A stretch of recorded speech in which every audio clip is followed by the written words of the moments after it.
All right, we're gonna start on the dually. Gonna do a lift kit on it, maybe a little bit more. Not sure what we're all gonna get done with it, but I've never done one. I've never done a truck like this. That's kind of why I bought it. So the kit we're gonna use on the dually is from Torch Off-Road. I got online, looked at their products. They had some really good reviews. It said online on their website that before you buy, if you have a dually, talk to them, they'll help you with the right kit. What was really awesome was I texted these guys, it's because it says you could call or text. I texted them, response within minutes. Very helpful, very communicative, really good.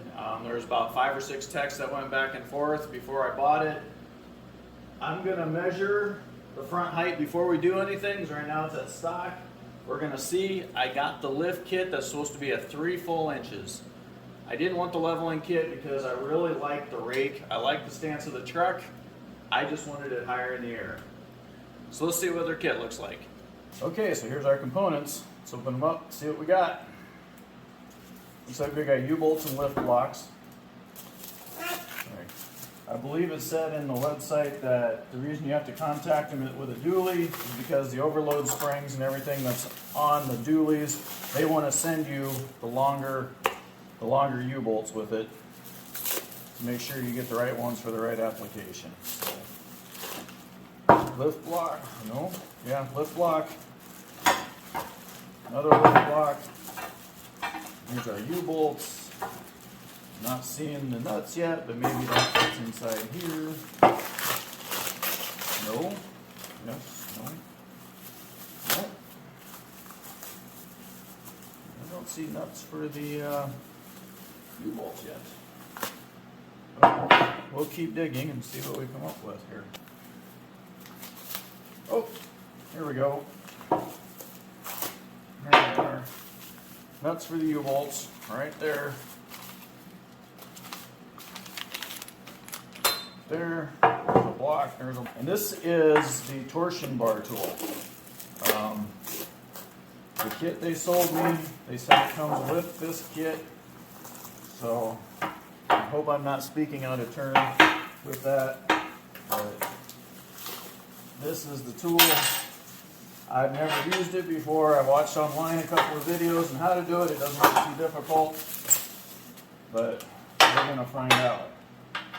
So one thing I want to do is I want to measure these blocks just for my own personal interest and see if these are full 3 inches, which they look like they probably are. Here's our keys. These are supposed to be clocked in a different manner to let your torsion bars so you get adjustment to lift it up to a full 3 inches without maxing out your torsion bar. All right, let's go under the truck and see what we see. So, being an Iowa truck, really this thing's pretty decent under here. Here's where our torsion key is, and there's our bolt. That's the keeper for it.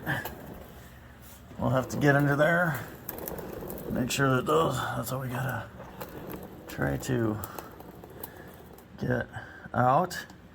We'll have to get the truck up in the air and take the load off of the torsion bars, and we'll get the truck suspension hanging. Then we can go ahead, loosen these bolts, and that's where we end up using our tool. But to go to the back now, to the truck. So I wanted to look real quick while I'm here.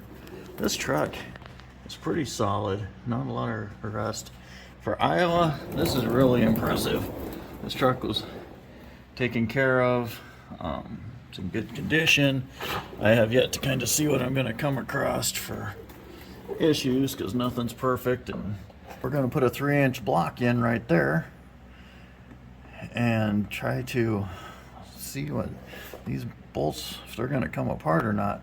One thing about Iowa that I don't like, or this being driven on gravel, was you can see that the plate, the cups, are full of dirt, and that can't be good on these bolts. I did do a truck years ago, and I'll show you what happened. was a fail that happened with one of these once. All right, well, we'll get some WD-40 going and get some things sprayed. We'll get started.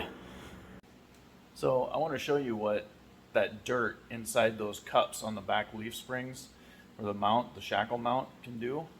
Is I lifted a Dodge truck years ago, and I've saved this ever since. See this? This was the U-bolt.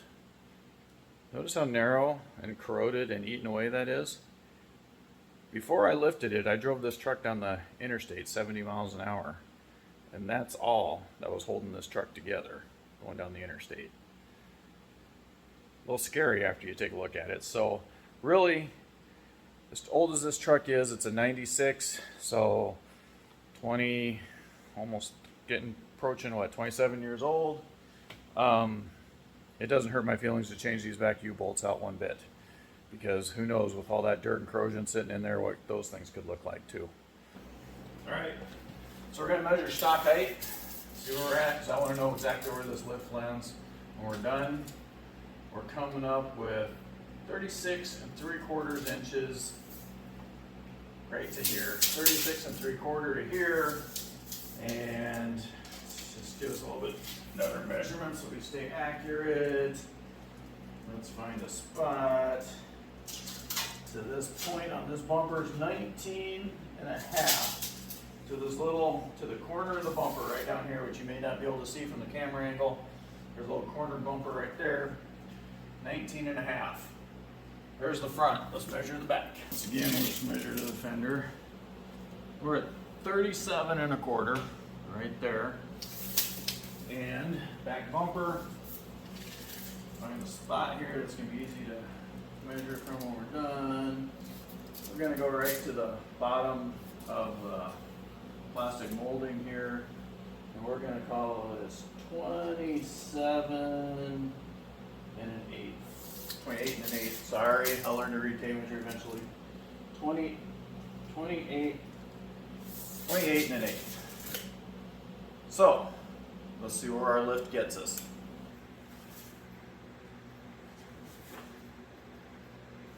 So I gotta say, they give very thorough instructions on this. I like that. I do like that. They got colored pictures and everything. That's what I need. But what I'm wondering is, with this 3-inch lift kit, I'm not seeing anything about needing extended shocks, which I'm not opposed to doing. This thing's old enough, it needs new shocks. But with a 3-inch lift, I can't imagine those shock travel is long enough on stock shocks to work. But we're going to try it first, see where we land, see what happens. That's the whole point of this thing, is just to kind of get everybody educated, me included, on how lifting one of these Chevys works.